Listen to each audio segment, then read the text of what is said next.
Hi, in this video we're continuing with key area 3.4, cells of the nervous system, by looking at how the electrical impulses are transmitted from neuron to neuron. So we were to zoom in and look at where two neurons come together. We would see that the axon terminal of one and the dendrite of the next don't actually come into physical contact with each other. There's a microscopic gap in between, known as the synaptic cleft. So, in order to get these nerve impulses to be transferred from one to the other, we have to involve chemical transfer. So, in the axon terminal are structures known as vesicles, and these store the chemicals known as neurotransmitters. So, when the nerve impulse arrives at the axon terminal of your presynaptic neuron, the one before the synapse, this causes the vesicles to release those neurotransmitters. They diffuse across the synapse and bind to receptors in the post-synaptic neuron, the one after the synapse. So when these neurotransmitters bind to the receptors, this is what triggers the nerve impulse in the postsynaptic neuron, which will travel along its axon to its axon terminals, causing its vesicles to release its neurotransmitters, and we get repetition of this process till eventually it reaches a muscle fibre and we get muscle contraction, for example. However, this binding of the neurotransmitter to its receptor should only happen for a very brief amount of time. We don't want to overstimulate the muscle, therefore, we need means of removal. So, this can be done either by enzymes coming along and breaking down the neurotransmitter, or via reuptake, where we recycle or bring that neurotransmitter back into the presynaptic neuron. So, this is how we prevent continuous stimulation. The receptors on the dendrites of the postsynaptic neurons are also really key in the outcome of the neurotransmitter binding, as these can either be excitatory, which allows promotion or response and action to take place, or they determine if the signal is inhibitory, where there's a prevention or a stopping of an action.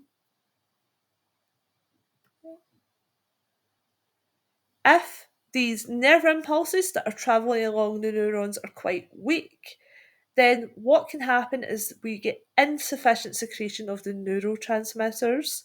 So there is a minimum number of neurotransmitter that must attach to the receptors in order to be able to keep transmitting those nerve impulses. So if the signal's not strong enough, we don't get enough neurotransmitter into the synapse, and we don't get the nerve impulse in the postsynaptic neuron. However, if we think back to our different neural pathways, this can be overcome in your converging pathways. So, if we combine the impulses, which are individually weak, from many different neurons, all sending it towards the same single neuron, then together those weak stimuli will release enough neurotransmitters into the synapse in order to trigger an impulse. So, this combination, this adding together of all the individually weak stimuli, is what we term summation. So why don't we try some past paper questions? Pause the video, come up with your answers, and hit play when you want to see the marking scheme. So the first question, we have the following statements refer to events that occur at a synapse. So 1, an impulse is generated. 2, acetylcholine diffuses across the synaptic cleft. 3, acetylcholine is broken down by an enzyme. 4, acetylcholine is released from storage vesicles. So, in which sequence do these events occur? So, they've used acetylcholine as your example of a neurotransmitter, but it would be the same regardless of which particular neurotransmitter is being released. So the answer should be C.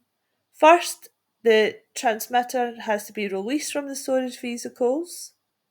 Then it will diffuse across the synapse. This will lead to an impulse being generated. And finally, the neurotransmitter will be removed from the synapse, in this case broken down by an enzyme. Next question, you were asked to describe how an impulse is transmitted from neuron A to neuron B. So those events that we just looked at, put them into a descriptive form. So the kind of things that you should be talking about when describing this transmission of impulses.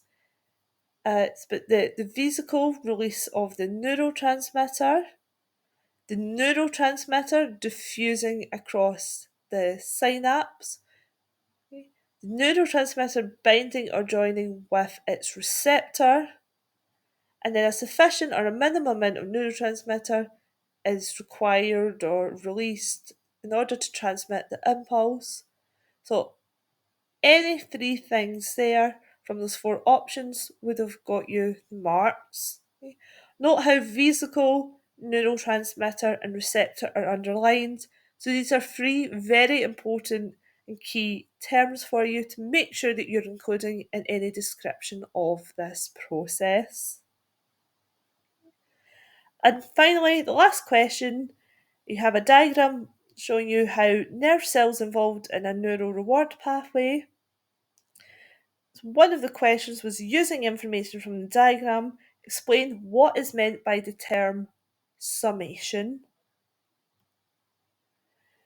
So this is where you have enough or increased or more higher concentration of dopamine, which we'll come to later when we talk about the reward pathway, but neurotransmitter more generally, and that's when enough of it is released to trigger an impulse or to reach that threshold, or the combination of a series of weak stimuli.